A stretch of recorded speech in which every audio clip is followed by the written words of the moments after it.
Bismillahirrahmanirrahim. Assalamualaikum warahmatullahi wabarakatuh. Sekarang kita melanjutkan kembali membaca kitab Bidayatul Hidayah karangan Imam Al-Ghazali. Baik, langsung saja kita mulai. Qala al-musannifu rahimahullahu ta'ala wa nafa'anallahu bi'ulumihi wa bi'ulumi masyayikhihi fid dharaini amin. Walau dan lau ini huruf syarat, terjemahannya kalau. Aradallahu, aradanya fi'il syarat, terjemahannya menghendaki. Siapa yang menghendaki? Lafzul jalalah di depannya menjadi fa'il, terjemahannya Allah. Selanjutnya ta'ala, ta'ala ini jumlah ya. Nah, jumlahnya jatuh setelah ma'rifah, yaitu lafzul jalalah, maka menjadi hal, terjemahannya kita buat ta'ala juga. Bika, pada dirimu, khairon, khairon lah maf'ulun bih dari arada tadi, terjemahannya kebaikan. Nah, jadi kalau Allah menghendaki pada diri kita kebaikan, nah, bagaimana kalau Allah menghendaki pada diri kita kebaikan? Maka ini syarat, jawabnya ada di depan. Labasaraka, ini lam taukid, ini menjadi jawab syarat nanti ya. Terjemahannya tentu dia akan memperlihatkan kepadamu bi'uyubi, tentang aib-aib nafsika. Nah, jadi di sini ada peran Allah ya, di mana Allah itu akan menunjukkan keburukan-keburukan kita, tapi bukan pada orang. Nah, kalau pada orang itu kan nanti kajian sebelumnya ya, yaitu membuka aib kita. Nah, di sini menunjukkan aib kita pada diri kita sendiri. Nah, inilah tadi ya, labasaraka. Ini ya, tentu Allah akan memperlihatkan kepada diri kita sendiri. Apa yang diperlihatkan? Aib-aib kita. Supaya apa? Ya intinya supaya sadar diri, memperbaiki diri kalau faham tentang aib-aib diri sendiri. Jadi kalau kita faham terhadap aib diri kita sendiri, wah itu berarti suatu berkah. Kenapa? Karena itu berarti Allah menghendaki supaya kita mengetahui aib-aib kita. Gitu. Dan itu sebuah kebaikan. Kemudian kita lanjutkan. Faru'yatika, maka adapun ru'yatu adalah mubtada dan dia mudhaf dhamir ka fi mahalli jarin mudhafun ilaih, terjemahannya pandanganmu. Nafsaka, nafsa maf'ulun bih, terjemahannya pada dirimu sendiri. Bi'aini ridho, dengan pandangan ridho, maksudnya di sini merasa puas. Jadi tadi di atas Allah Subhanahu wa taala menunjukkan kepada kita aib-aib kita, dan itu berarti sebuah kebaikan kalau kita paham tentang aib-aib kita.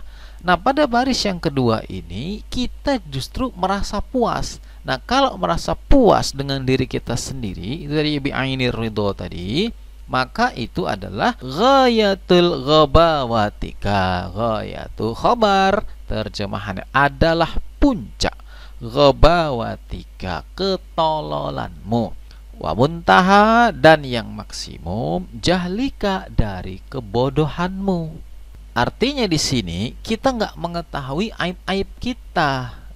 Yang terjadi adalah ainir ridho, merasa puas, ngerasa hebat, ngerasa udah soleh. Dan apalagi kalau sampai merasa dijamin masuk surga. Inilah tadi disebut ainir ridho, dan ini adalah puncak kebodohan. Kemudian Imam Al-Ghazali mengatakan summa, kemudian in. Nah, ini huruf syarat, terjemahannya jika. Kunta fi'il syarat, terjemahannya ada engkau. Sodikon, sodikon ini khobar ya, khobar kun tadi, terjemahannya adalah benar. Fi, pada zonnika, dugaanmu. Fashkur, fanya fa jawab, ushkur fi'il amar menjadi jawab syarat, terjemahannya maka bersyukurlah engkau. Ini fa'il min mustatir wujuban, takdirnya anta. Kemudian lafzul jalal di depannya Allah, itu adalah maf'ulun bih, terjemahannya kepada Allah. Ta'ala, jumlah yang jatuh setelah isim ma'rifah menjadi hal, terjemahannya ta'ala. Alaihi, atasnya, atas dugaan itu tadi, kalau dugaannya benar. Jadi di sini maksudnya bahwasannya kalau kita sudah berusaha sekuat tenaga untuk menjalankan perintah Allah dan berusaha menjauhi larangannya, dan kemudian kita memang dalam hati kita memang kita sadar bahwasannya kita sedang berusaha mendekat kepada Allah, dan ternyata dugaan kita itu benar, maka bersyukurlah kepada Allah. Tapi jangan ngerasa suci. Jangan memandang pada diri sendiri bi'aini ridho, dengan pandangan ridho, merasa puas, merasa cukup. Ngerasa sudah berusaha menjalankan perintah Allah, menjauhi larangan Allah, ngerasanya, rasa-rasanya dosa sudah terhapus semua. Rasa-rasanya pahala udah full. Rasa-rasanya dijamin surga. Nah, ini yang tidak boleh. Tetapi kalau kita merasa memang kita berusaha mendekatkan diri kepada Allah, di mana tentu saja banyak kekurangan ya, dan dugaan kita itu benar, bahwasanya kita memang benarlah jalan kita menuju kepada Allah. Nah, fashkur, maka bersyukurlah engkau kepada Allah Ta'ala atas dugaan tersebut. Nah, seperti itu. Nah, baik, inilah bacaan kita untuk kitab Bidayatul Hidayah. Kembali, jika ada yang ingin didiskusikan, silakan tulis di kolom komentar. Sekian, wallahu a'lam.